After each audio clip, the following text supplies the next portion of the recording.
Le FC Barcelone vient de vivre une soirée mémorable, mais également marquée par d'énormes débats en coulisses.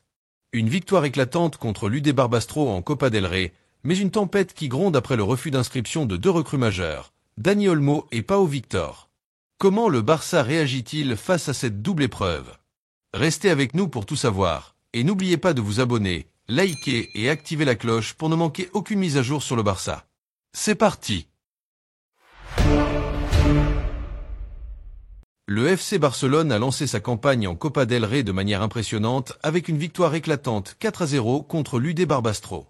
Ce match a non seulement mis en lumière une performance collective maîtrisée, mais il a également marqué le retour tant attendu de plusieurs joueurs clés, symbolisant un véritable regain de dynamisme pour l'équipe. Cette soirée mémorable a offert aux supporters des moments d'émotion, de talent pur, et un aperçu prometteur de ce que l'équipe peut accomplir dans les mois à venir. Après une longue absence due à une blessure, Ronald Araujo a enfin retrouvé les terrains. Son retour était très attendu, tant sa présence est cruciale pour la solidité défensive du Barça. Dès le coup d'envoi, le défenseur uruguayen a rappelé pourquoi il est considéré comme l'un des meilleurs à son poste. Avec des interventions précises, une lecture du jeu impeccable et une sérénité à toute épreuve, Araujo a non seulement rassuré sa défense, mais il a aussi insufflé une énergie nouvelle à ses coéquipiers. Après le match, Araujo n'a pas caché son émotion. « Je suis très heureux de rejouer après ces mois difficiles.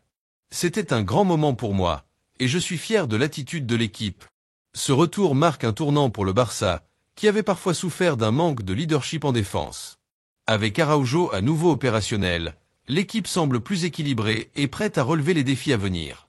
Autre grand moment de la soirée, les débuts officiels de Wojciech Szczęsny sous le maillot blaugrana. Le gardien polonais, recruté avec l'ambition de stabiliser la ligne défensive, a enfin eu l'occasion de montrer son talent. Et il n'a pas déçu. Avec plusieurs arrêts décisifs et une autorité impressionnante dans les airs, Szczęsny a prouvé qu'il était à la hauteur des attentes. Porteur le maillot du Barça est une fierté immense. Aujourd'hui, c'était un match particulier, et je suis heureux d'avoir contribué à cette victoire en gardant une cage inviolée, a-t-il confié après le match. Cette prestation solide devrait renforcer la confiance du gardien et celle de ses coéquipiers, tout en rassurant les supporters sur la fiabilité du poste de gardien de but. L'infatigable Robert Lewandowski a une fois de plus démontré pourquoi il est considéré comme l'un des meilleurs buteurs au monde. Avec un doublé spectaculaire, l'attaquant polonais a mis en lumière son instinct inégalé devant le but. Sa capacité à se positionner, son sang-froid et sa précision chirurgicale ont fait la différence face à Barbastro. Au-delà des statistiques, la performance de Lewandowski a montré son rôle de leader offensif. Ses mouvements créent des espaces pour ses coéquipiers, et son travail acharné inspire toute l'équipe. Ce soir-là, il a non seulement marqué, mais il a également contribué au jeu collectif, montrant l'exemple aux jeunes joueurs. Outre les stars de l'équipe, ce match a été marqué par les performances de plusieurs joueurs moins médiatisés mais tout aussi importants. Pablo Torre, par exemple, a réalisé un match brillant, apportant créativité et dynamisme au milieu de terrain. Sa capacité à casser les lignes et à distribuer le ballon avec précision a permis au Barça de contrôler le tempo du match. De son côté, Eric Garcia a également été solide en défense, rappelant qu'il reste une option fiable pour Hansi Flick malgré les critiques récentes. Sa contribution sur le terrain a ajouté une couche de sécurité à une défense qui, sans Araujo ces derniers mois, a parfois semblé vacillante. Cette victoire va bien au-delà des simples statistiques. Elle symbolise un collectif qui retrouve peu à peu son équilibre et sa confiance. Malgré les turbulences administratives et les blessures, le Barça a prouvé qu'il reste une équipe redoutable, capable de performer dans les moments cruciaux. Ce match contre Barbastro n'était peut-être pas le test le plus difficile, mais il a permis de poser les bases d'une dynamique positive pour le reste de la saison. Hansi Flick, interrogé après le match, a résumé l'état d'esprit de l'équipe. « Nous avons montré ce soir que nous avons un groupe solide, avec des joueurs prêts à se battre pour le maillot. Nous devons continuer sur cette lancée. » Cette victoire a également envoyé un message fort aux supporters. Après des semaines d'incertitude, cette prestation dominante rappelle que le Barça reste une équipe ambitieuse, prête à se battre sur tous les fronts. Avec des joueurs comme Araujo, Szczęsny et Lewandowski en grande forme, les fans peuvent espérer de belles choses pour les mois à venir. Cette performance en Copa del Rey n'est qu'un début, mais elle illustre parfaitement le potentiel de cette équipe. Si le Barça parvient à maintenir ce niveau de jeu et à intégrer pleinement ses nouvelles recrues, il pourrait bien redevenir une force dominante en Espagne et en Europe. Mais derrière cette victoire éclatante se cache une crise administrative qui inquiète tout le Camp Nou. La Liga et l'ARFEF ont refusé l'enregistrement de Dani Olmo et Pau Victor, une décision lourde de conséquences pour un club déjà englué dans des défis financiers.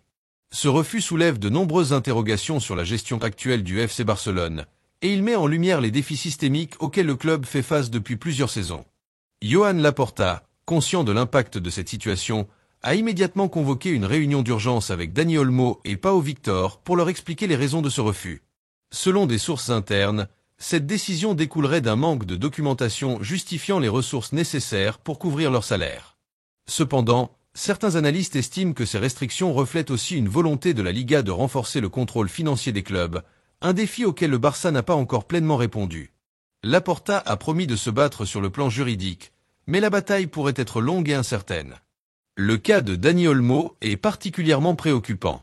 Refuser son inscription pourrait avoir des conséquences financières catastrophiques pour Barcelone. Si le joueur décidait de mettre fin à son contrat, le club pourrait être contraint de payer plus de 200 millions d'euros pour couvrir le reste de son engagement, une somme astronomique pour une institution qui cherche encore à se remettre sur pied.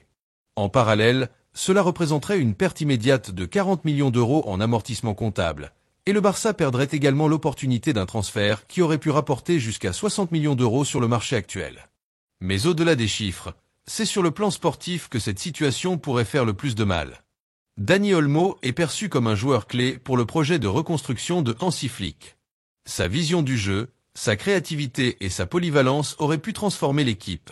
Son départ hypothétique laisserait un vide non seulement dans l'effectif, mais aussi dans le cœur des supporters qui espéraient le voir briller sous le maillot blaugrana. Le cas de Pau Victor, bien que moins médiatisé, illustre également un problème plus profond, la difficulté pour Barcelone d'intégrer ses jeunes talents et nouvelles recrues dans un cadre budgétaire rigide. Si ces joueurs ne peuvent être inscrits, cela limite considérablement les options de Flick pour étoffer son effectif et construire une équipe compétitive. Cette tempête administrative rappelle que, malgré les progrès sur le terrain, le Barça reste confronté à des défis structurels majeurs en coulisses. Pour espérer retrouver sa grandeur, le club devra non seulement briller sur le plan sportif, mais aussi résoudre ces tensions financières et administratives qui continuent de freiner son essor. Malgré tout, le Barça ne compte pas abandonner. Laporta a clairement indiqué « Nous avons respecté toutes les exigences, et nous irons jusqu'au bout pour défendre les intérêts du club ». Le Barça envisage déjà de faire appel devant le Conseil supérieur des sports, et si nécessaire, de porter l'affaire en justice. Ces défis, bien qu'éprouvants, rappellent à quel point l'histoire du Barça est faite de moments où le club a su se relever, uni et plus fort. Comme l'a si bien dit Szczesny, aujourd'hui, ce n'était pas qu'une victoire. C'était une déclaration. Nous sommes sur la bonne voie, et rien ne pourra nous arrêter. Avec Araujo qui retrouve ses marques, Szczesny qui s'impose dès ses débuts, et une équipe qui se bat sur tous les fronts, le Barça montre qu'il reste fidèle à sa devise « Més que un club ». Finalement, ce match contre l'UD Barbastro n'était pas juste une formalité.